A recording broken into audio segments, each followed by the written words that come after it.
Pues bueno, vamos a comenzar, vamos a poner este tiempo en las manos del Señor. Vamos a orar. Señor, estamos tan agradecidos por tu presencia en medio nuestro. Gracias, papá, porque eres bueno. Gracias, Señor Jesús, porque podemos venir un día más entre semana y, Señor, tenemos el privilegio de tener tu palabra y poder, Señor, aprender de ti por medio de ella. Señor, toma este tiempo, toma control de este tiempo, Señor. En tu nombre estamos orando en Cristo Jesús. Amén y amén. Y pues ahora sí, vamos de lleno, vamos a arrancar. Y ahora sí, vamos a comenzar. Entonces, vamos a ir rápidamente ahí. Bueno, la semana pasada hicimos un resumen, ¿no? De eventos futuros y a grandes rasgos hablamos acerca de todo el panorama y todo lo que va a estar ocurriendo. Entonces, ahora, vimos en las sesiones pasadas que el profeta Daniel tuvo una visión. Bueno, él estaba orando y Dios envió un ángel y el ángel le dijo: Daniel, se te ha escuchado. Y el ángel le da una palabra profética sobre lo que va a ocurrir en el futuro. Y hablamos en esa ocasión acerca de las 69 semanas y hablamos que faltaba una semana, que era la semana 70. Ahí en Daniel 9:24 al 26 se nos habla acerca de lo que está por venir. La semana 69 termina con la muerte y resurrección de Cristo Jesús. Dice Daniel 9:26, dice: después de este periodo de 72 conjuntos de 7, matarán al ungido sin que parezca haber logrado nada, y surgirá un gobernante cuyos ejércitos destruirán la ciudad y el templo, dice. Entonces, esto ocurre en el año 70 después de Cristo, cuando Tito Vespasiano, después de un asedio de 4 años, logra conquistar Jerusalén y destruye la ciudad prácticamente. Entonces, Daniel 9:26 se cumple en el año 70 con la invasión de Tito Vespasiano a Jerusalén. Y luego inmediatamente después, ahí en el 27 de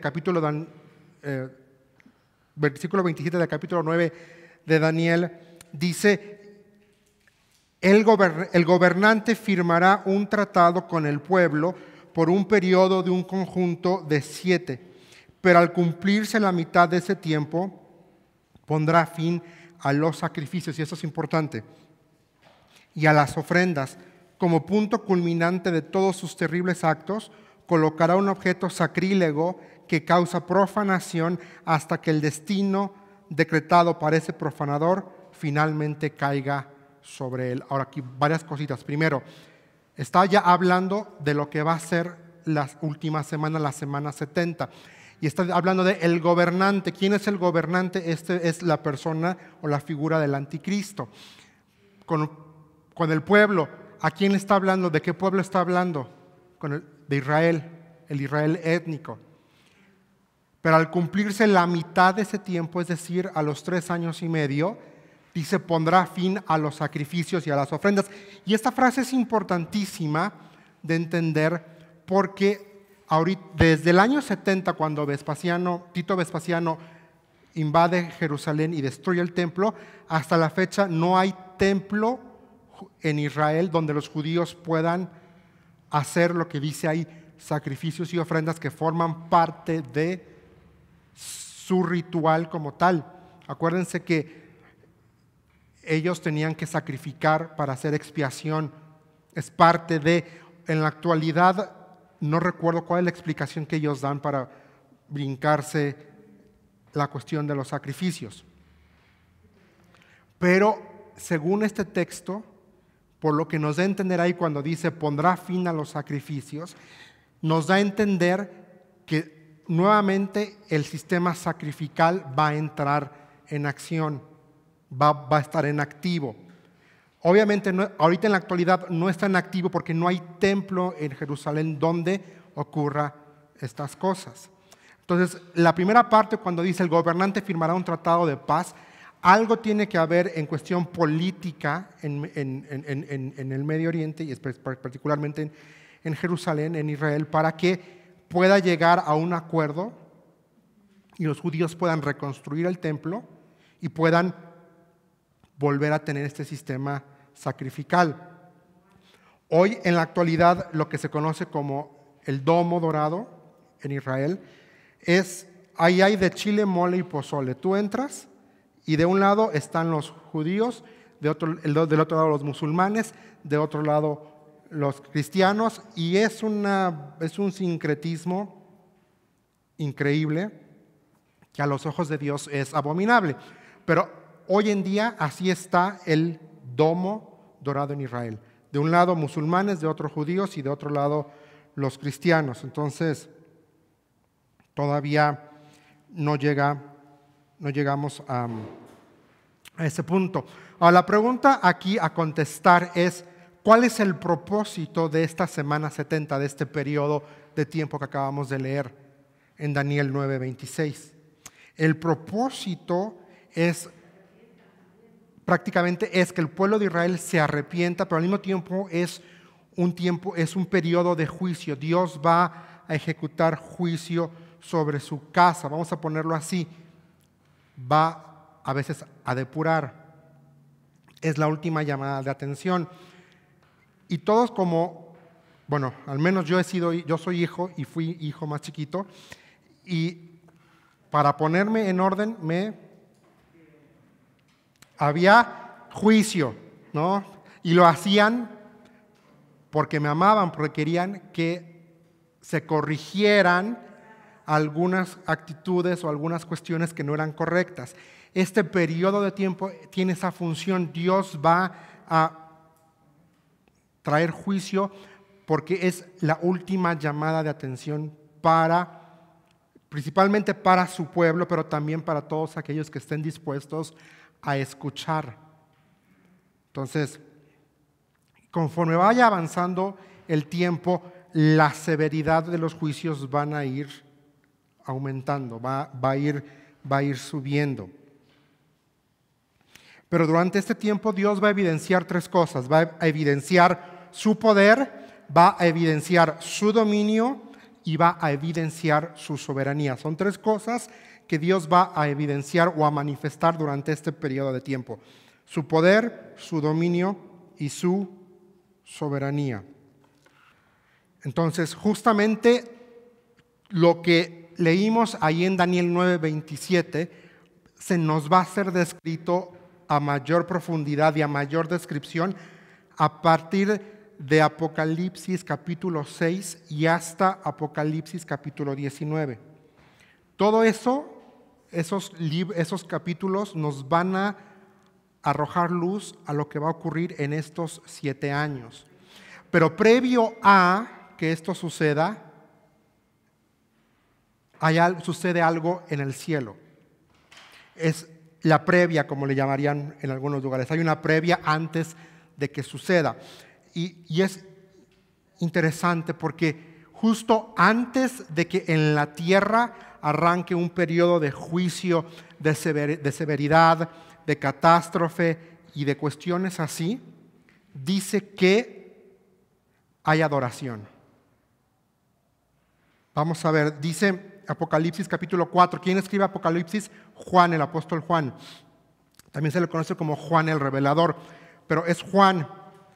Y a propósito es el único de los apóstoles de Jesucristo que no muere a causa de persecución, violencia.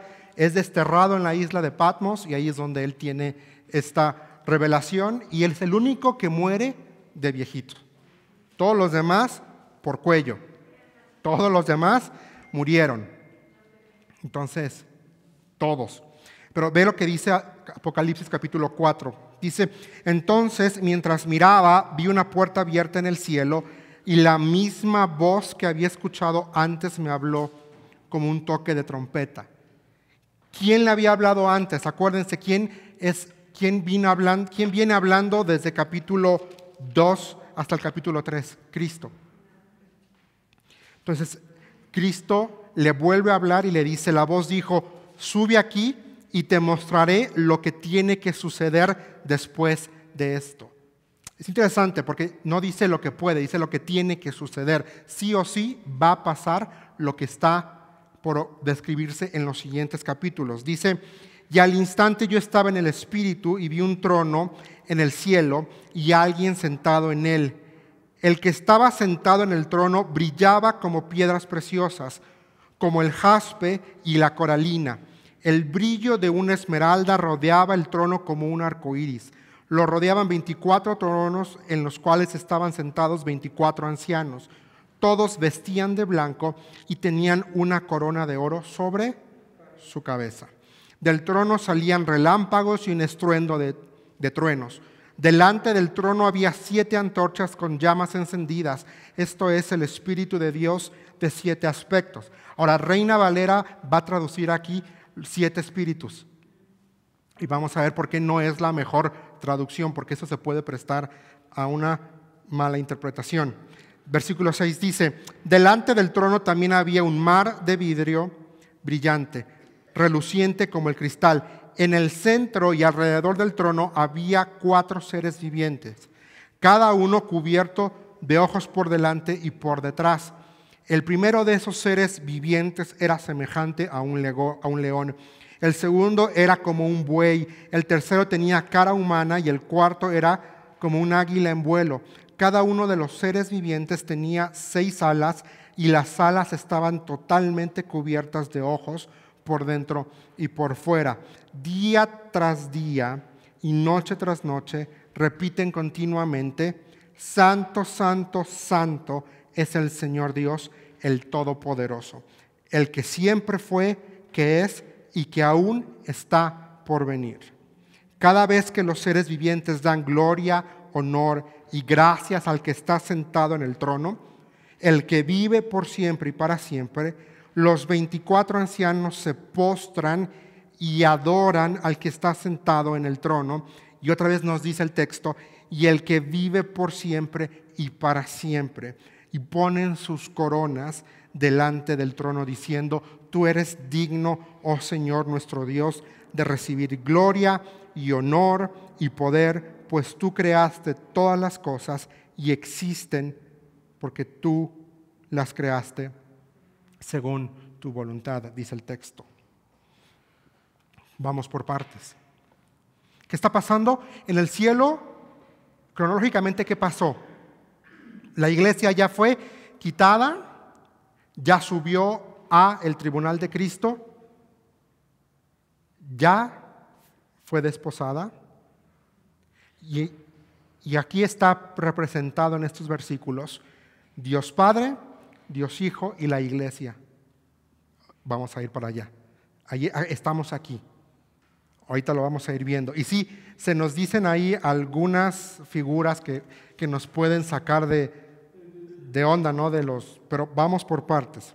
Ahora, primero se nos da la imagen, se nos presenta, dice, a partir del versículo 3 hasta el versículo 6, se nos habla acerca de la majestuosidad de Dios. Dice, el que estaba sentado en el trono brillaba como piedras preciosas. Ahora, dice el cual es como jaspe y coralina. Ahora, esto es muy interesante que la Biblia diga esto. ¿Por qué? Porque es una alusión directa. Estas 2 piedras estaban en el pectoral del sumo sacerdote. El sumo sacerdote tenía un pectoral y tenía 12 piedras en su ropa. La primer piedra precisamente es jaspe y la última piedra en el pectoral del sumo sacerdote es coralina. Por eso sabemos que es Dios, porque Él es por excelencia. Dice, brillaba como piedras preciosas. Dice como piedras preciosas. O sea, el autor no alcanza a describir a la perfección lo que está viendo. Por eso utiliza la palabra como. Porque no encuentra las palabras exactas para definir la majestuosidad, lo santuoso. Siempre va a decir cómo. Fíjate, aquí está diciendo cómo. Porque no tiene el autor, Juan, no tiene más referencia para describir lo que está viendo. Está viendo lo que, conforme a lo que en su mente puede procesar y puede decir cómo se parece a, es semejante a. Ahora, no es la primera vez que se describe el trono de Dios de esta forma. Vamos rápido a Ezequiel capítulo 1, versículos 26 y 28. Sobre esta superficie había algo semejante a un trono. Aquí también Ezequiel está teniendo una visión. Hecho de lapislázuli. En ese trono, en lo más alto, había una figura con apariencia de hombre. De lo que parecía ser su cintura para arriba tenía aspecto de ámbar reluciente, titilante como el fuego. Y de la cintura para abajo parecía una llama encendida resplandeciente. Versículo 28. Lo rodeaba un halo luminoso como el arco iris que brilla entre las nubes en un día de lluvia. Así se me presentó, ¿qué dice aquí? La gloria del Señor. Cuando la vi, caí con rostro en tierra y oí la voz de alguien que me hablaba. Está describiendo la gloria de Dios. Entonces nos está presentando interesante, antes del juicio se nos hace claro la gloria de Dios. Porque Él es glorioso, hay adoración. ¿Por qué se nos presenta y se nos dice el trono en esta parte? Porque es una representación del dominio que Dios tiene sobre su creación. Porque Él está a punto de hacer algo a partir del capítulo 6. Entonces, como Él es el Dios todopoderoso y hablamos de que el Dios es soberano, Él tiene control de todo, Él está por hacer algo. Por eso se nos presenta justamente se nos presenta la gloria de Dios, se nos presenta a Dios como glorioso, a Dios majestuoso, pero también al Dios soberano. Por eso se nos dice que estaba en su trono. Y luego se nos presenta que, dice ahí versículo 4 de Apocalipsis 4, lo rodeaban 24 tronos en los cuales estaban sentados 24 ancianos. ¿Quiénes son estos ancianos? Ve lo que dice, cómo los describe. Todos que vestían de blanco y tenían una corona de oro sobre sus cabezas. Esta información es importante, ya que en este contexto las coronas nos indican que ellos ya fueron juzgados y ya obtuvieron su recompensa. Además se nos dice que están vestidos de blanco. Lo vimos la sesión pasada. La iglesia recibe ropa blanca. Los 24 ancianos aquí representan a la iglesia de Cristo. De hecho, hay 2 puntos en cuanto a la identidad de quienes pudieran ser. El primer punto de vista es el que nos dice que representan a la iglesia, la cual ya fue trasladada y ya fue premiada en el tribunal de Cristo. 2 Corintios 5:10 dice, porque es necesario que todos comparezcamos ante, tal cual dice la 60 del tribunal de Cristo. Porque todos, ¿quiénes son todos? En ese contexto de 2 Corintios, la iglesia. Pues todos tendremos que estar delante de Cristo para ser juzgados. Cada uno de nosotros recibirá lo que merezca por lo bueno o malo que haya hecho mientras estaba en este cuerpo terrenal. Y volvemos al punto, no es un juicio que va a determinar salvación o condenación, porque la iglesia ya fue perdonada. Si tú creíste en Cristo, no solamente has nacido de nuevo, no solamente tus pecados fueron perdonados, formas parte del cuerpo de Cristo y vas a ir ahí prácticamente a decir qué hiciste y qué dejaste de hacer con lo que se te dio, punto. pero tu lugar está asegurado.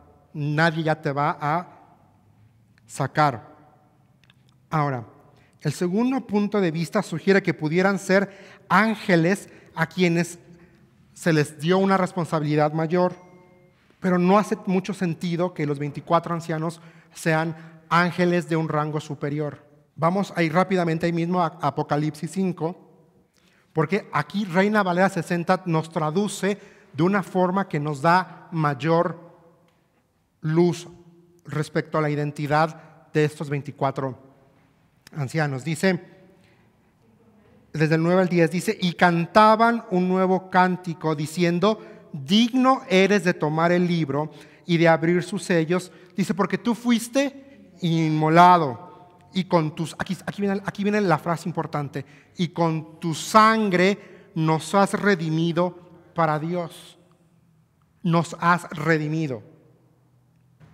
Los ángeles no pueden ser salvos. Los ángeles no pueden ser redimidos porque son seres angelicales. Los únicos que merecíamos redención somos los seres humanos. Y luego ve lo que dice, de todo linaje y lengua y pueblo y nación, y nos has hecho para nuestro Dios, ¿qué dice ahí? Reyes y sacerdotes, y reinaremos sobre la tierra. Los ángeles no son reyes y sacerdotes. Por lo tanto, no hay la evidencia para sugerir que los 24 ancianos que leemos, y se van a repetir los 24 ancianos a lo largo de todo el libro del Apocalipsis, pero estos 24 ancianos que ya acabamos de leer no pueden ser ángeles. Sí o sí tienen que representar a la iglesia de Cristo. Uno por su vestimenta, porque son blancos, y el canto que ellos dicen con el que adoran es porque fuiste redimido, fuiste inmolado y nos has redimido. Esa palabra es clave y ahí sí Reina Valera 60 hace la mejor traducción. Y con tu sangre nos has redimido. Por eso tampoco puede ser Israel, porque aquí dice de todo linaje y lengua. Sí o sí tiene que ser la iglesia. Los 24 ancianos representan aquí a la iglesia. El hecho de que podamos identificar a estos 24 ancianos en Apocalipsis 4 y Apocalipsis 5 como la iglesia es un argumento más a favor de un rapto pretribulacional. Es evidencia de que la iglesia se va antes de que comience todo el periodo de la semana 70 de Daniel o estos últimos 7 años de extremo juicio. Es otra evidencia a favor de un rapto pretribulacional, de que la iglesia se va sin tener que pasar por ese episodio tan fuerte. Pretribulacional. Pre es antes y tribulacional, porque se acuerdan que estos 7 años se dividen en dos. Los primeros 3 años y medio los conocemos como tribulación y los últimos 3 años y medio es la gran tribulación. Por eso hablamos y sostenemos que creemos en un rapto, en un traslado de la iglesia pre-tribulacional, porque ocurre antes de que comience la tribulación y la gran tribulación. Por eso decimos que somos pretribulacionistas. Y vamos a decirlo claro, la IBJ es una iglesia dispensacionalista porque creemos en las 7 dispensaciones y también somos pretribulacionistas porque creemos en un rapto previo a la tribulación y también sostenemos y creemos en un milenio real de 1000 años que va a ocurrir justamente después de la segunda venida de Cristo. Cristo regresa, pone sus pies, es visible, y a partir de ahí 1000 años donde Él va a juzgar y la iglesia va a ser corregente con Él. Como hablamos, hay diferentes posturas. La primera, hay una que sostiene un rapto que es pretribulacional. Hay otra postura que sostiene que el rapto va a ser a la mitad de la tribulación. Se le llama mid-tribulacionista, y hay otra posición que sostiene que el rapto se da al final y se llama post-tribulacionista. Tanto la mid como la post no tienen suficiente evidencia en la Escritura y no hace sentido, porque Dios no haría pasar a su iglesia que compró con la sangre de su Hijo, que ya fue juzgado el pecado de la iglesia en la cruz del Calvario. ¿Por qué la haría pasar por 7 años de juicio? Si ya fue juzgada en la cruz, no hace sentido. Por eso, como iglesia, creemos y sostenemos que somos dispensacionalistas, creemos en las 7 dispensaciones, somos pretribulacionistas, creemos en un rapto pretribulacional y creemos y sostenemos que existe un milenio literal. Entonces, seguimos adelante. Y ahora se nos presenta en Apocalipsis 4:5 otra figura. Del trono salían relámpagos y estruendos de truenos. Esto habla del poderío de Dios, de la majestuosidad de Dios. Delante del trono había 7 antorchas. Ahora, ¿me lo puedes poner rápidamente en Reina Valera para poder hacer lo que voy a decir? Y del trono salían relámpagos y truenos y voces, y delante del trono ardían 7 lámparas de fuego, las cuales son los 7 espíritus de Dios. Por eso les dije que en este versículo en particular, Reina Valera no hace la mejor traducción al texto, porque aquí podemos darnos a entender que Dios es multiespíritu, y no es así. Dios es uno. Ahora sí, regrésame a NTV. Dice, delante del trono había, NTV traduce, 7 antorchas con llamas encendidas, punto y coma. Esto es el Espíritu de Dios de 7 aspectos.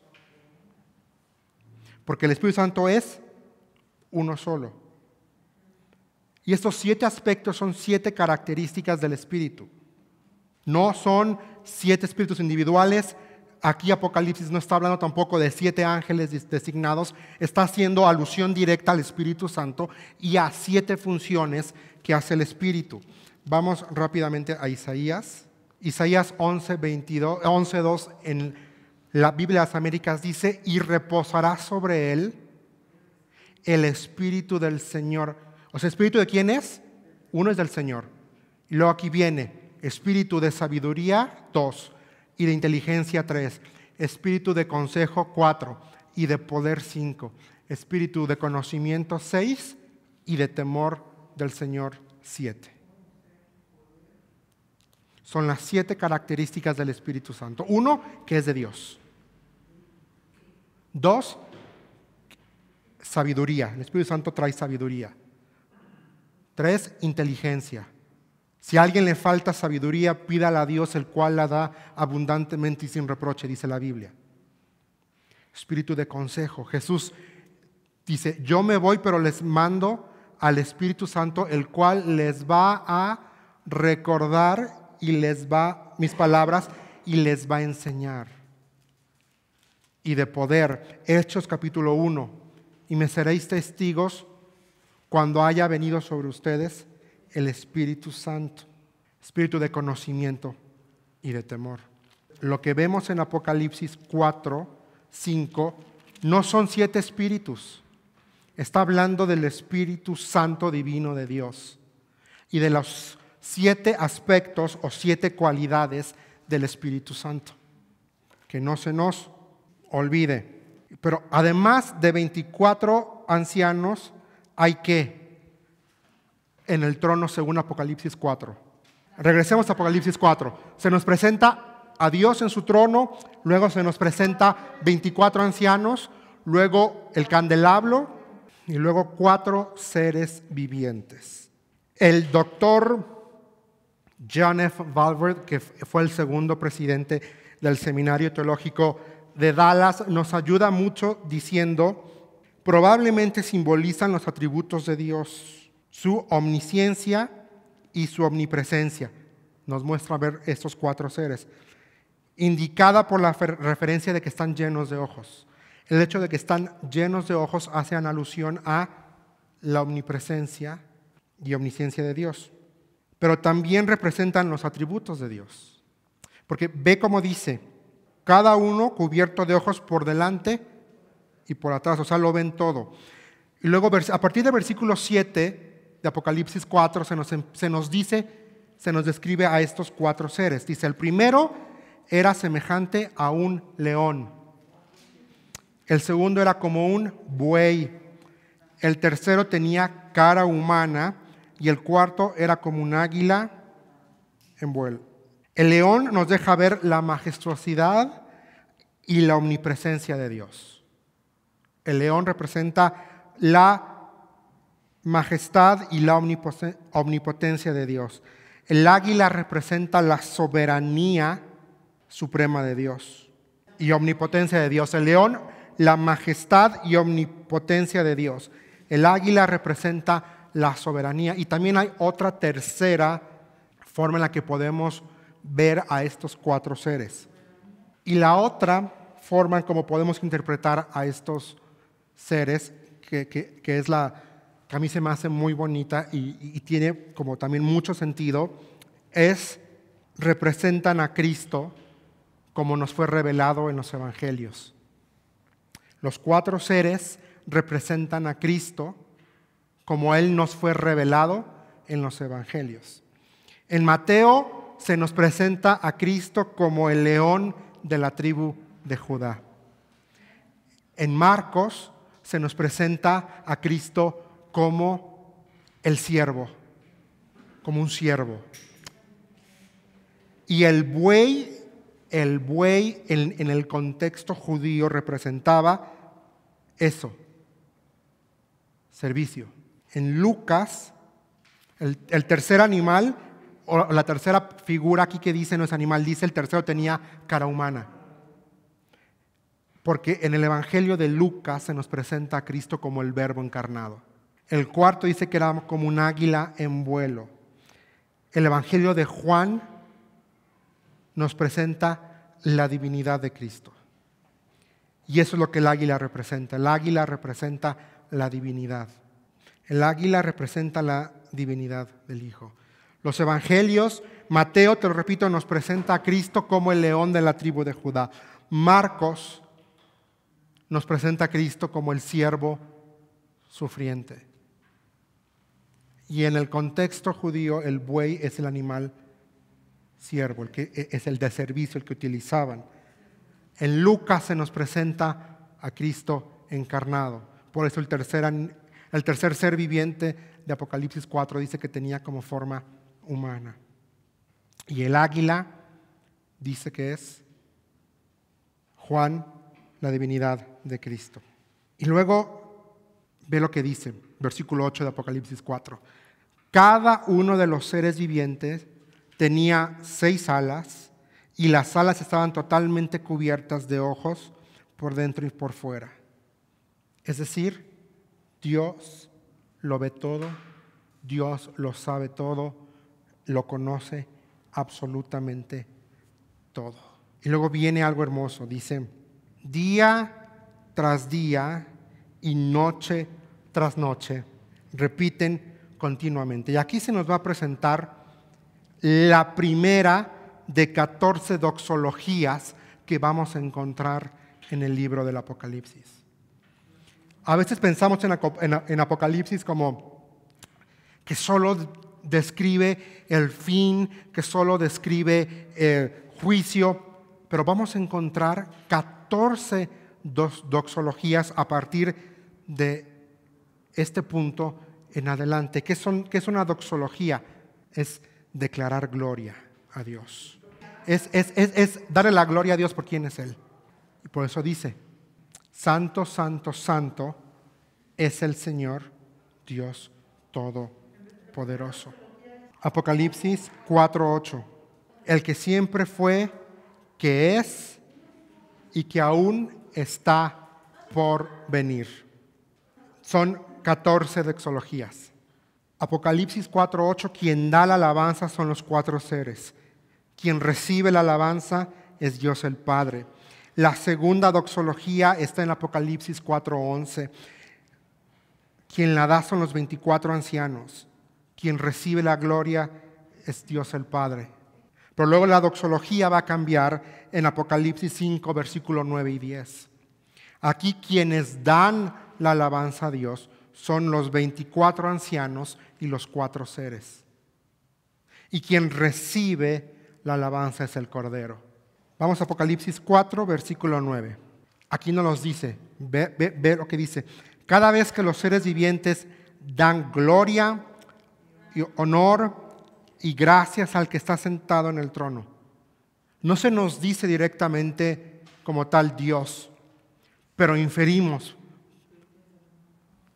Ve cómo NTV lo pone entre paréntesis. El que vive por siempre y para siempre, el eterno, Dios. Y luego aquí viene lo que les decía. Versículo 10. Los 24 ancianos se postran y adoran. Y otra vez nos dice al que está sentado en el trono. Y otra vez se nos dice el que vive por siempre y para siempre. 2 veces hace énfasis el autor. Dice, tú eres digno, oh Señor nuestro Dios, de recibir gloria y honor y poder, pues tú creaste, dice, todas las cosas. Dios como creador. Y también se nos presenta aquí en este versículo a Dios como sustentador de todas las cosas. Y existen porque tú las creaste. No solamente las creaste, tuviste el poder para crearlo. Existen porque tú eres el sustentador. Y algo muy hermoso, ahí dice, termina diciendo, según tu voluntad. Según tu voluntad. Es decir, era la voluntad de Dios que tú y que yo existiéramos. Era la voluntad de Dios que tú y yo fuésemos redimidos. Era la voluntad de Dios que tú y yo como iglesia seamos librados de. Era la voluntad de Dios, voy a utilizar esa palabra, era la voluntad de Dios que tú y yo fuéramos guardados de este periodo de 7 años, según su voluntad. Esto es la previa. ¿Qué va a venir?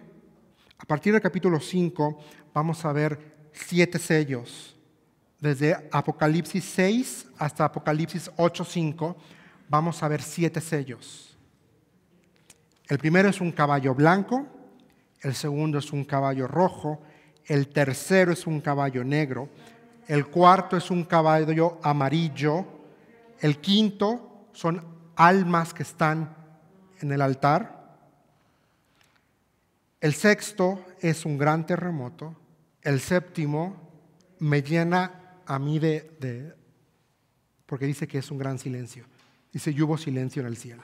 Es importante esta frase, porque acabamos de ver que están en la presencia de Dios todo el tiempo, están adorando y están adorando y están adorando, y que la Escritura diga que el séptimo sello es que hubo silencio, porque algo viene. Cuidado. Y eso que viene son las trompetas. Son 7 trompetas. A partir de Apocalipsis 8, versículos 6 al 11, vamos a ver 7 trompetas.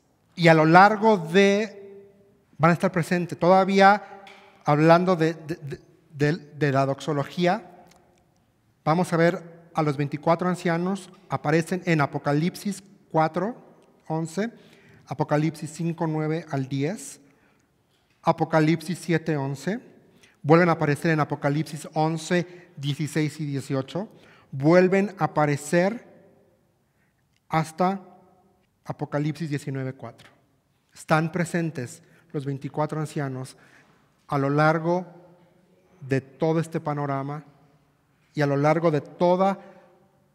Es increíble, a excepción del sello número 7. Mientras acá abajo se está ejecutando juicio, allá arriba se está adorando a Dios por quién es Él. Porque aquí abajo se está desplegando el poder de Dios en la tierra. Y arriba solo hay adoración y reconocimiento a Dios. Por eso la importancia de que hay 14 doxologías registradas en el libro de Apocalipsis. 14 veces que en la corte celestial se nos registra que está adorando a Dios. Porque le vamos a dar énfasis a los 7 sellos, a las 7 trompetas, desde Apocalipsis 8, del 6 al 11. Trompetas, luego vienen 7 figuras en Apocalipsis capítulo 12. Luego 7 copas en Apocalipsis capítulo 18. ¿Por qué son 7? Porque 7 habla de la perfección de Dios. Porque la obra de Dios es perfecta, es lo que está aquí. Es lo que Apocalipsis también nos está enseñando, la perfección de Dios. No solo la majestuosidad y el poderío de Dios, sino también su perfección en cada paso. Cada cosa que Él hace es perfecta. 7 sellos, 7 trompetas. Cada una son diferentes, pero ahí en las 7 trompetas vamos a encontrar granizo, fuego, hambre. El sol es herido. Ahí entra una plaga de langostas. Hay un gran terremoto otra vez. O sea, constantemente la tierra empieza a ser diezmada. Literalmente una cuarta parte, si no me equivoco, o una tercera, ¿no? Una cuarta, si no me equivoco, una cuarta parte de la tierra a Dios. A Dios. Y cuando hablamos de una cuarta, hablamos de seres humanos, hablamos de tierra como tal. Los días se van a cortar, pero el sol va a quemar demasiado a la gente. O sea, el día se va a cortar, pero el periodo de tiempo que va a haber sol, dice que la gente se va a querer matar y la muerte va a huir de ellos. Pero vamos a irlo viendo. Exactamente, son parte de los 7 sellos, las 7 trompetas, las 7 figuras, la mujer, el dragón, el hijo varón, Miguel, el remanente, el anticristo, el falso profeta, las 7 copas. Ahí en las copas vienen las úlceras, el mar se vuelve sangre, hay ríos de sangre, calentamiento global, oscuridad. Interesante es que el Éufrates se va a secar, dice la Escritura, que el Éufrates va a secarse. Y otra vez tenemos un gran terremoto. Les va a tocar atravesarlo. Sí, lo van a vivir, lo van a atravesar. Sí, lo van a atravesar. La iglesia, por eso hablamos en las sesiones anteriores acerca del tiempo de los gentiles, que es el dominio político de las naciones sobre la tierra, y diferenciamos también el término plenitud de los gentiles. Plenitud de los gentiles hace alusión a el número de creyentes que van a conformar la iglesia de Cristo antes del rapto. Una vez que se cumpla, se dé la plenitud de los gentiles, sucede el rapto. En otras palabras, cuando se complete el número de individuos que van a conformar la iglesia de Cristo, una vez que se cumpla, la iglesia es quitada. Y como mencionamos, va a haber personas que venían a la iglesia que nunca fueron creyentes, que por obvias razones se van a quedar porque nunca creyeron. Y ellos van a tener de 2 sopas. O reconocen, se arrepienten y creen, pero ya fue tarde porque ya se quedaron. O 2, reniegan y adiós. O logran sobrevivir hasta el fin. Hay una porción en los evangelios que dice que el que persevere hasta el fin. Ese no es para la iglesia. Está hablando para esos que se quedaron. Se pueden morir y muchos van a morir. se va a dar entonces lo que conocemos como la segunda resurrección. La primera resurrección ocurre con el traslado de la iglesia. 1 Tesalonicenses 4, y los muertos en Cristo resucitarán primero, luego nosotros somos quitados.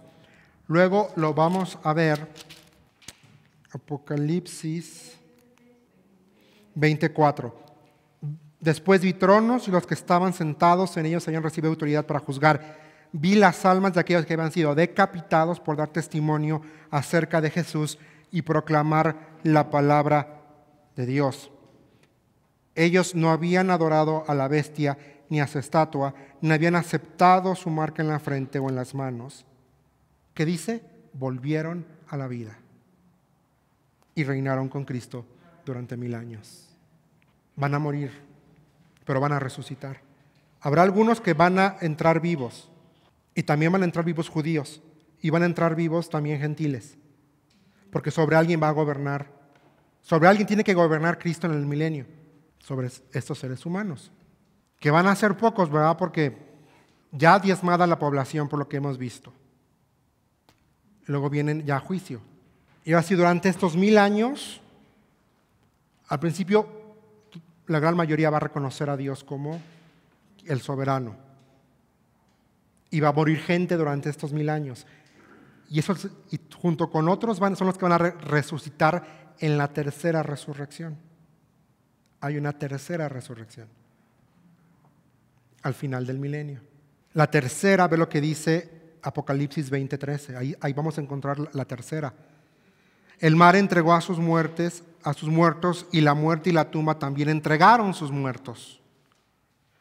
Y todos fueron juzgados según lo que habían hecho. Esa es la tercera resurrección. Tú y yo, hoy que creímos en Cristo, nos va a tocar nada más verlo, ser testigos oculares de esto. ¿Por qué? Porque ya una de dos, o resucitaste o fuiste trasladado. Y vas a ser nada más testigo ocular de estos hechos. Y este sí es lo que la gente llama como el juicio final. Pero tú y yo ya no vamos a este juicio porque ya fuimos juzgados en la cruz del Calvario. Y entonces ya entramos a la eternidad futura, que ya es eternidad. Y sí, va a haber gente que va a morir en estos 7 años. Gente que creyó y gente que no creyó. La gente que creyó resucita para salvación y la gente que no creyó resucita para condenación. Y luego tenemos 1000 años. Y poquitito al final de los 1000 años dice que Satanás se le da una última oportunidad a Satanás para que engañe a la gente. Ve lo que dice Apocalipsis 27.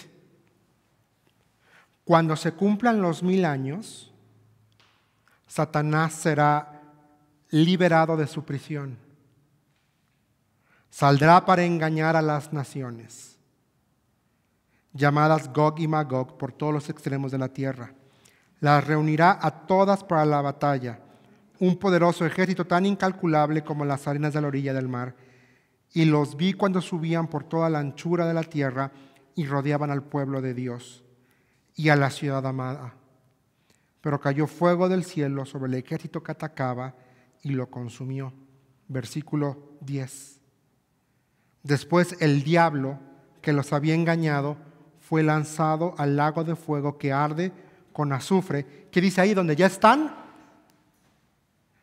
la bestia y el falso profeta.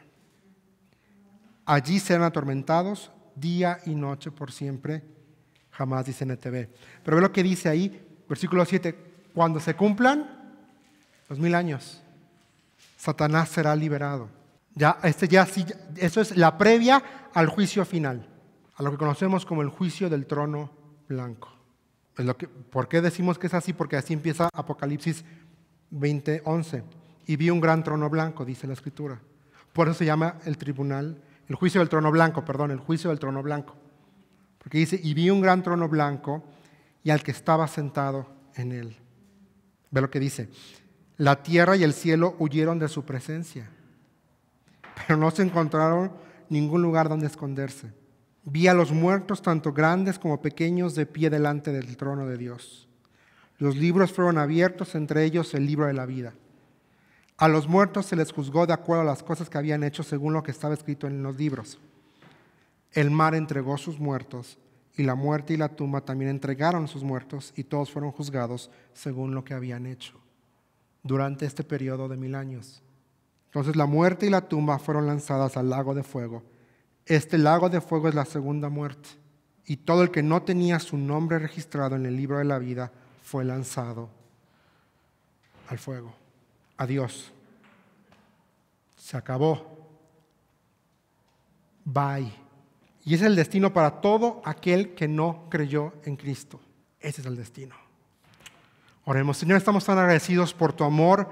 Gracias, Padre, porque en tu gracia y en tu misericordia, Señor, tú no vas a permitir que nosotros pasemos por esto. Señor, Apocalipsis 3:10 dice: porque has guardado la palabra de mi perseverancia, yo también te guardaré de la hora de la prueba. Esa hora que está por venir sobre todo el mundo para poner a prueba a los que habitan sobre la tierra. Señor, tú nos vas a guardar de esa hora. Tú lo has prometido, Señor, en tu palabra. Y gracias porque el sacrificio de Cristo compró no solamente nuestra salvación, sino también, Señor, nos asegura que no vamos a pasar por esto. Pero es importante que lo sepamos, Señor. Es importante que sepamos lo que va a pasar. Uno, porque, Señor, podemos así unirnos a estas 14 doxologías y darte honra y gloria por quien tú eres. Dos, Señor, porque nos debe de motivar, Señor, a hablarle a la gente que hay esperanza en ti. Señor, ayúdanos a ser hijos e hijas fieles. Gracias, Señor, por tu palabra. Señor, cuídanos y guárdanos. En tu nombre estamos orando, en Cristo Jesús. Amén y amén.